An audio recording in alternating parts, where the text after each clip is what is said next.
Welcome to GEMcast, the Geriatric Emergency Medicine podcast, where we discuss important topics in the care of older patients in the emergency department. I'm your host, Cristina Shenvi. GEMcast is produced with the Geriatric ED Collaborative.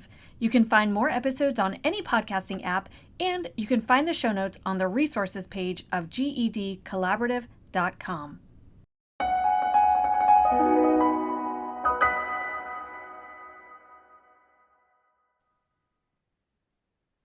Welcome back to GEMcast. Today I have a special panel of folks from all over the world because I'm interested in how people are doing geriatric care in other contexts, both the challenges and innovations and ideas.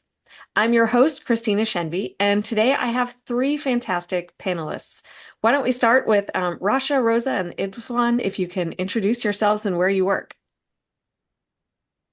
Hi, Cristina. My name is Rasha Buhumaid, and I'm an emergency physician here in Dubai, United Arab Emirates.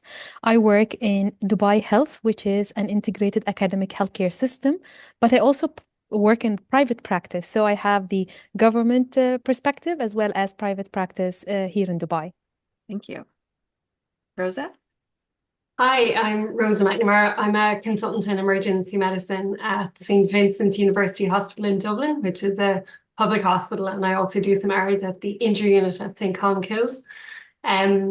With other hats on, I'm also involved with the European Society for Emergency Medicine, and I'm currently the chair of the GEM section of the International Federation for Emergency Medicine. Thanks, Rosa. Idzwan. Hi, very good evening here in Malaysia. I'm Idzwan. I am the senior consultant in emergency medicine in University Malaya Medical Center. I'm also a professor in the emergency medicine in University of Malaya. I work both the clinical service as well as an academician in University Malaya. A small stint in the private practice, but not much. And I'm grateful that Prof. Cristina Shenvi has invited me and with all my friends here, Rosa, and hopefully get to know Rasha soon. Thank you again. Thank you. So the first question is pretty broad, but I'm curious to hear what are the main challenges that you face in your context caring for older patients in the ED? Rasha, maybe we can start with you. Absolutely. So I think in terms of specifically the main challenge, I would say, is that the fact that geriatric emergency medicine is actually not a known specialty in the UAE yet. We do a lot of initiatives, when it comes to stroke, trauma, all these acute care and pediatrics emergency medicine, but specifically, we do not yet have specific training or initiatives that are specific for geriatric emergency medicine, which I actually, in my background, I did some training, my residency in the US, and I did a fellowship in point of care ultrasound. So at that time, actually like a decade ago, geriatric emergency medicine was becoming more and more popular, and it was a specialty that was recognized. I was very impressed by some of the rotations that I did in some hospitals. So those are yet to come to this part of the world, because emergency medicine is a young specialty in the UAE. So that the focus right now in the first decade since it's been official. So I'm also the president of the Emirates Society of Emergency Medicine, and we developed the society 10 years ago to help empower emergency physicians here in the UAE. So the focus of emergency medicine right now, in acute care, something that people actually feel, but geriatric emergency medicine, it's still a young field, and we are still hoping to get this in the, along the other specialties and showing the value of having specific geriatrics. So I'm looking forward to that. Another perspective that I want to give, I was a former program director to a residency program here in the UAE. The geriatric emergency training is the chapter in Centenary or Rosen that we actually get, with limited additional experiences. And when the healthcare services do not really provide unique care, that might actually limit the application of what is taught in the chapter or during residency. That's a great point, especially with places where EM is newer, which I still think of EM as being pretty new in the US as well, establishing those additional training programs and opportunities. I'm curious also from a patient care perspective, say when you're on shift or thinking about the clinical work, what challenges there come to mind? I will actually say it's probably easier than challenges. So, the fact that we every patient will have some sort of family ties with them. And the care planning, especially if you're going to discharge an elderly patient, at least when I came back to the UAE to practice after residency and fellowship, I found that being an extended family, there is always someone there to take care of the patient. The challenge with that is obviously there is a family dynamic. So decisions are made in a family context. So you have to really factor in all family members, especially in senior citizens where there might be other, neurological, maybe there will be an extended family that you have to actually work with to make that decision making and share decision making with the family. So I would say it made life a little easier because, it's not a puzzle to find who's going to take care of your patient. But again, it raised some communication challenges and maybe sometimes ethical questions. Who's the next of kin? Who's going to make these decisions? So all of this has to be factored in when you provide that care in the emergency department. Thanks. What about you, Rosa? I'm just thinking of what you're saying there and how, there's like, so in Europe, I guess you could argue that it's changes in demography. So just increasing demand for emergency care across all age groups, but then increasing demand, particularly in that older age group. That is the biggest change and is probably a bigger driver for at least subspecialty development of geriatric emergency medicine. And you can see that kind of right across Europe.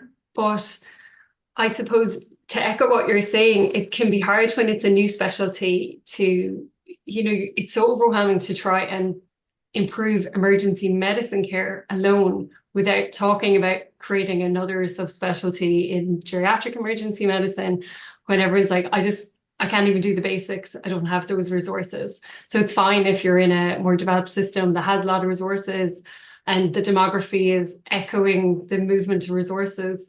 It's a completely different story if you are struggling to keep an emergency department open even for 24 hours a day, to suddenly say, oh, we need a pediatric department and a geriatric department, and what's your 2050 plan?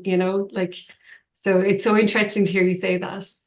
You're right. Sometimes we are just struggling to kind of get by with the day to day and saying, well, now we have to do geriatrics in this way or pediatrics. I'm curious for you also, similarly to Rasha, when you're on shift working, what are some of the challenges that you feel like come up in your context for geriatric care? So I'm a little bit spoiled in that we do have some streaming within the emergency department for older people, and we do try and provide some extra resourcing within that stream, at least in daylight hours.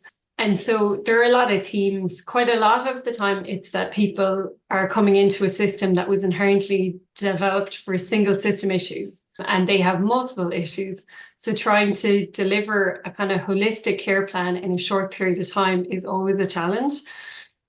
For us, I guess a lot of the time we don't really have that multi-generational setup in people's homes anymore. So a lot of my patient cohort would have relatives living actually in other countries or are certainly not nearby. So discharge planning can be very challenged, even for something quite simple like an uncomplicated fracture where there's no other issues. It can be quite difficult to get somebody home because you need to set up a formalized package of care because there's very little informal care. That's actually part of what inspired me to create this time for this panel was when we were at the International Conference on EM in Taiwan. And I was leading a tabletop discussion around a case, and my case involved an older woman who I think was delirious. And I talked about the challenges of, okay, she lives alone. What are you going to do? How are you going to make sure that she has a safe plan? And people from several different countries said, well, that just wouldn't happen in my country. We don't have 85-year-olds living alone. That's just not our, cultural norm. And I thought, That's so different. It's very rare to not have 85-year-olds living alone. But Idzwan, what about in your context in Malaysia? What are some of the challenges you face in geriatric care? Right, thank you. Actually, in Malaysia, emergency medicine has been around since 2002. We got accredited way back in 2003. However, the development of geriatric emergency medicine only started to blossom or to start in 2017, 2018. However, because of the issues of funding, human resource, champions, the development is not as rapid as Singapore. More so that the Health Act are still in the progress. Even as we speak, tomorrow, the Ministry of Health is going to launch the Advanced Care Planning Guidelines. So it has been for a long time, we'll be talking about advanced care planning, and only tomorrow they are going to launch the guideline. However, we don't have a medical mental capacity act. We don't. So most of the legality in terms of management of older person are related to guidelines, and we have yet to come out with health acts such as mental capacity. Mm-hmm.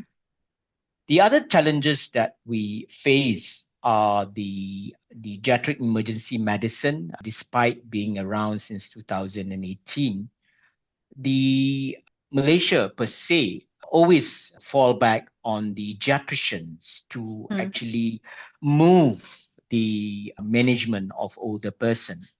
It was only recently that the primary care took up the challenge to assist the geriatricians. And mind you, we have very few geriatricians in Malaysia. So geriatric emergency medicine is at the back, and it's only recently that we started to push the issues that come out regularly in our emergency department, especially since the last pandemic.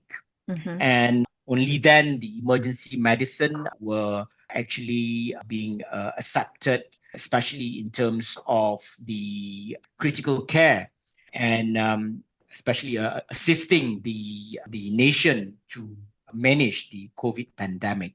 Mm-hmm. And they realized that the older person who are actually being suffered by the COVID and then they realized the importance of emergency medicine to assist Mm-hmm. in the management of older person. That's a good point. Yeah, that's a point. Yeah. Yeah, with the change there with COVID. Maybe I'll give our context here in the US. I think, of course, with any given country, there is a whole lot of variability across different sites and how much resources you have.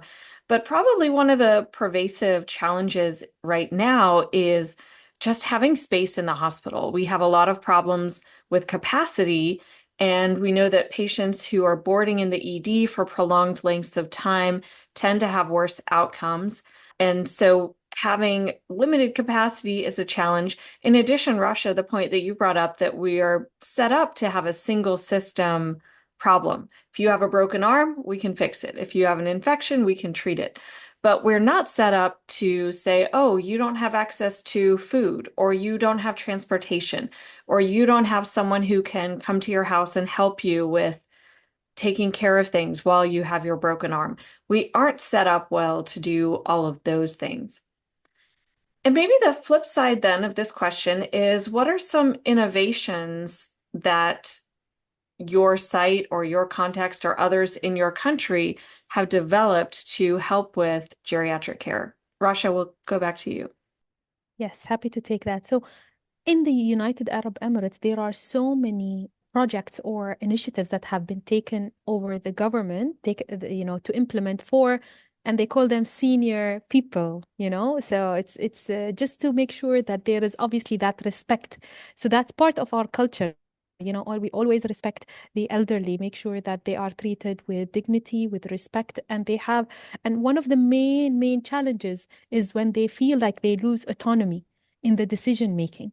And with that, the government, through the Ministry of Health, through various governmental ministries, have done a lot of initiatives to support the senior. When it comes to health and healthcare delivery, they are very interesting. For example, there are these mobile clinic services that are provided specifically for senior people that provide medical care, rehab, preventative measure, dental care, and because we have a large number that has diabetes, or the prevalence of diabetes is higher in this country.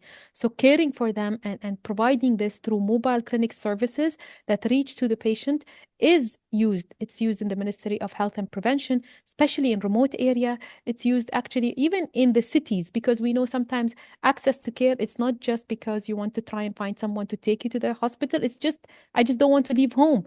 And many of my patients tell me, the minute I come to the hospital, I'm scared to get admitted because I know you will take care of over my schedule. When I'm home, I take care of everything. So we try to reach, and there are so many initiatives in the UAE to reach the senior people at home through mobile clinics, through, getting them the access of care outside the hospital. This yet to happen within the emergency department, specifically, designing departments that are specific for geriatric emergency care. But it's really advanced in other subspecialties. For example, family medicine, internal medicine, psychiatry. Actually, within our health professional licensing, it is a recognized subspecialty under. But emergency medicine, we still don't have it. And I look forward to really hoping once, we're established with acute care, to start emphasizing and highlighting. Because I think Rosa brought up an important issue. What is unique about UAE, we are an international country, that we have many different nationalities live in UAE, specifically Dubai and Abu Dhabi. And really catering to this multinational population will be important. So building capacity after focusing on acute care in geriatric medicine, in EM, will be probably our next thing to work on. I love that the mobile clinics, both of those points, the maintaining dignity and then also mobile clinics, because yes, maybe it isn't under the EM workflow, but if you can get out to patients' homes, take care of them there, then you can prevent them having to come into the ED, which is better for the patient, better for, ED capacity, hospital capacity. So it's important to integrate and think about a whole system level of, well, it's not just what happens in the ED, it's what are the resources that people can get to in other settings. Rosa, what about for you? Yeah, similar enough. We've got a pre-hospital initiative called Emergency Department in the Home that we run from my department, where we do go out to older adults' houses and to nursing homes in the area. And like everything, it started as a kind of weekend fall service for a rural part of the catchment area, but that was in April 2020 and some other stuff happened. So it ended up being 7 days quite rapidly. And it's exactly as you say, lots of people do not want to come to the emergency department, but do need emergent or urgent interventions. And I suppose we were trying to provide a real alternative, because we can all talk about initiatives in the community, but it's really important that the alternatives to the emergency department are actually real alternatives, that it's the same level of care or a reasonable substitute. So that's quite useful. And then that links in with our service in the emergency department. And I would say certainly for Ireland and the UK, most departments have some sort of gerontologically attuned assessment available. So whether that's allied healthcare or health and social care professionals, plus maybe a geriatrician or maybe an emergency physician with a GEM special interest. So it is possible that you're getting some of the interventions and more holistic assessment started at the front door, and that can carry through either onwards into your admission or outward to your discharge. And I was just thinking, I would not call this an initiative, but one trend I've noticed quite frequently recently is there is a move towards utilising nursing home, transitional care and step-down facilities much more than there used to be. So to, I suppose, divert an admission to the hospital where a person doesn't need a high level of acute care, that there is better utilisation of the community beds that are available to just try and, I suppose, put the right person in the right place at the time that they need it. That's great that you have that sometimes at the front for helping with triage or understanding the needs and what that patient may end up needing. What about in Malaysia, Itzwan? Okay, in Malaysia is slightly different. We have urban area and we have the remote area. So these two are different. Let's talk about the urban area. Currently, my hospital is doing an initiative of virtual wards. So it's a form of telemedicine in which patients will be identified in our emergency department, and we refer to the virtual ward team, which is led by a geriatrician, and they will actually assess the patient, and if they need not to be admitted, they can be as a continued management as an outpatient basis using this virtual ward technique or system together with remote monitoring. So that is one of the initiatives that we have been doing. We understand the concept of emergency medicine at home, and I actually got the proposal from Taiwan, and hopefully I can actually bring some champions within our fraternity to develop this emergency medicine at home. I have yet to convince, and of course, they. I think one of the answer they would say that why don't the public health do it? However, those are the challenges, and I'm sure Mm-hmm. there is some ways to actually convince them. So that Mm-hmm. is one of my points. Virtual one, yeah. Yeah, and that's so important when you have those very rural areas or inaccessible areas, or it would take people days to get transportation, having services there. It's interesting as you're all talking about these things. I was talking with a friend who works in the VA system, that's our veterans system in the United States, and one of the challenges they have is there are veterans who live all over the place, and there are VA hospitals only in certain places. And they want to provide the care for the veterans at those VA hospitals, but it's not always the closest place to you. And so they have a robust telehealth program where they can talk to people and see, do you need to go to the ED? What can we do for you to help you stay safely at home?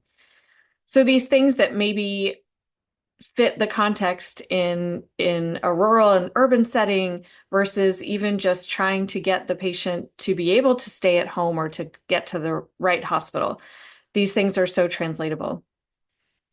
Any final thoughts on just opportunities that we have or differences in the cultural context that you've noticed in relation to geriatric care? I certainly know that at a European level, there's such a huge difference between what happens in Turkey to Reykjavik, so there's such innovation in some countries and, exactly as you described, Christine, with that tabletop where I've done this similar tabletop and people go, we don't do that in my country because we would never bring that person to an emergency department. It's just very different. I I do think, though, that there is a huge amount of innovation, I guess, coming along. Somebody mentioned virtual wards, but there's also the virtual emergency departments. And that model is really interesting in Australia. And I can see that that will be a solution, perhaps, for some of the more rural and remote areas where telehealth solutions have been challenged by the technology before. But now the technology has caught up with our vision. So perhaps that's where we're going.